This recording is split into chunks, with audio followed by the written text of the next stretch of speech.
Shalom, selamat pagi saudara-saudari yang terkasih di dalam nama Tuhan Yesus Kristus. Selamat bergabung kembali di dalam renungan pagi hari ini.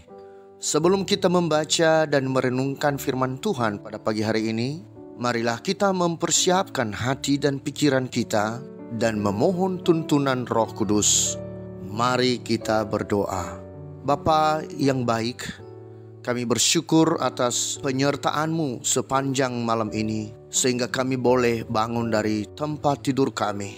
Untuk memulai hari kami ya Bapa, kami mau mendengarkan sebagian dari firman-Mu. Kami mohon tuntunan Rohul Kudus untuk memimpin hati dan pikiran kami di dalam mengerti dan memahami kebenaran firman-Mu, sehingga kami boleh melakukannya dalam kehidupan kami sepanjang hari ini. Di dalam nama Yesus kami telah berdoa. Amin. Saudara-saudari yang dikasihi Tuhan, renungan firman Tuhan bagi kita pada pagi hari ini terambil dari Markus pasal 7 ayat 27 sampai 30. Saya akan membacakannya untuk kita. Lalu Yesus berkata kepadanya, "Biarlah anak-anak kenyang dahulu, sebab tidak patut mengambil roti yang disediakan bagi anak-anak dan melemparkannya kepada anjing." Tetapi perempuan itu menjawab, "Benar Tuhan, tetapi anjing yang di bawah meja juga makan remah-remah yang dijatuhkan anak-anak." Maka kata Yesus kepada perempuan itu, "Karena kata-katamu itu, pergilah sekarang, sebab setan itu sudah keluar dari anakmu." Perempuan itu pulang ke rumahnya, lalu didapatinya anak itu berbaring di tempat tidur, sedang setan itu sudah keluar. Saudara-saudari yang dikasihi Tuhan, tema renungan kita pada pagi hari ini ialah keselamatan untuk semua orang. Saudara-saudariku yang terkasih, firman Tuhan yang kita renungkan hari ini tidak bisa lepas dari perikop sebelumnya, yakni tentang perintah Allah dan tradisi orang Yahudi. Dalam firman hari ini Tuhan Yesus memperkenalkan kepada kita seorang perempuan yang bukan orang Yahudi, tetapi justru mendapatkan kasih Yesus. Perempuan ini adalah seorang Yunani, bangsa Siro-Fenisia, yang memohon kepada Yesus untuk mengusir setan yang merasuki anaknya. Saudara-saudari, binatang anjing pada saat ini sudah mendapatkan banyak perhatian. Banyak orang yang memelihara anjing sebagai binatang kesayangan. Bahkan ada juga orang-orang yang menganggap anjing sebagai anak sendiri atau dianggap sebagai anggota keluarga. Namun pada masa Yesus, anjing adalah binatang najis, kotor, binatang yang tidak diperbolehkan dekat dengan orang Yahudi, baik muda maupun orang yang tua. Sebuah istilah merendahkan yang digunakan oleh orang-orang Yahudi terhadap bangsa-bangsa lain pada masa itu adalah anjing, bukan Yahudi. Dan Yesus menggunakan istilah anjing ini ketika berbicara dengan perempuan Yunani yang memohon kepadanya, bukan untuk menghina, tetapi Yesus mencoba memberi ilustrasi dan juga untuk menguji karakter dan iman perempuan Yunani ini. Yesus memberi ilustrasi kepada perempuan ini bahwa dia telah diutus kepada orang-orang Yahudi dan merekalah yang harus dia tolong terlebih dahulu, sebelum keselamatannya tersedia bagi orang-orang bukan Yahudi. Tawaran Allah pertama-tama tersedia bagi anak-anak Allah sebelum menjadi tersedia bagi orang-orang bukan Yahudi. Dalam sebuah keluarga, anak-anak akan makan terlebih dahulu dan kemudian anjing peliharaan, dan ini adalah urutannya. Tetapi saudara, kita melihat bagaimana perempuan ini menjawab Yesus. Dia tidak tersinggung sedikit pun.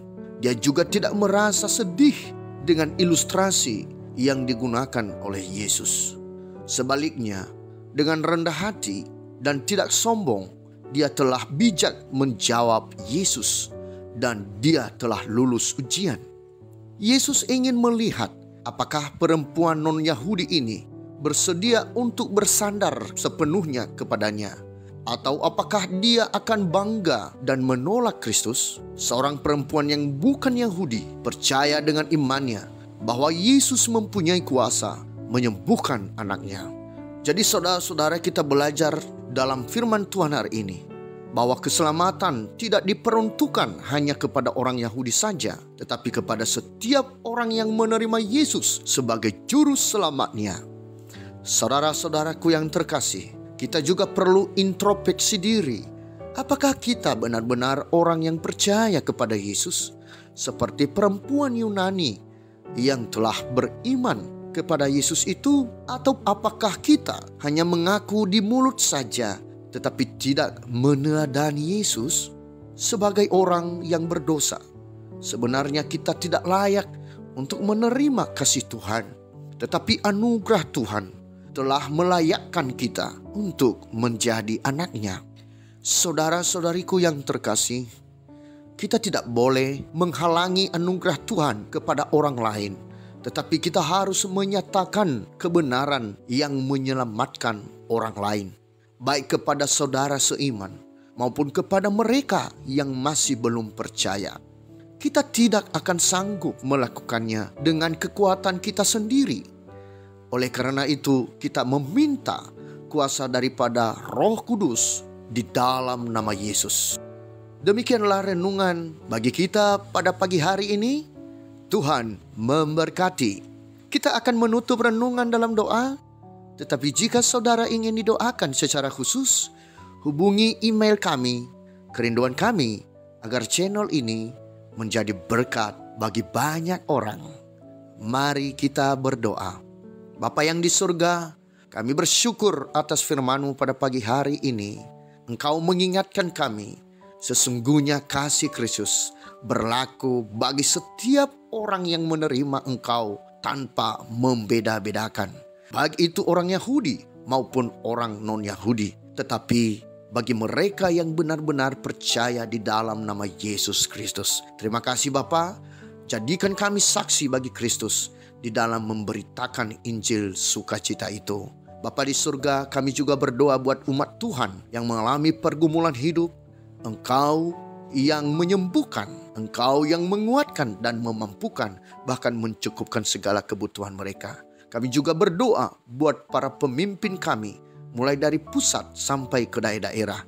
Mampukan mereka untuk menjalankan roda pemerintahan mereka, dan biarlah program-program pemerintah menjadi jawaban dari setiap pergumulan bangsa dan negara ini. Kami juga menyerahkan di dalam tangan Tuhan untuk aktivitas kami dan studi kami sepanjang hari ini. Tuhan pimpin kami, mampukan kami untuk melakukannya. Di dalam nama Yesus kami telah berdoa. Amin. Saudara-saudari, mulailah harimu. Kiranya kasih dan anugerah Tuhan senantiasa melimpah di dalam kehidupanmu. Dan muliakanlah Tuhan di dalam setiap aktivitasmu. Dan jadilah saksi hidup bagi firman-Nya. Roh Kudus menyertai kita semua. Sampai berjumpa kembali di renungan berikutnya. Tuhan Yesus memberkati.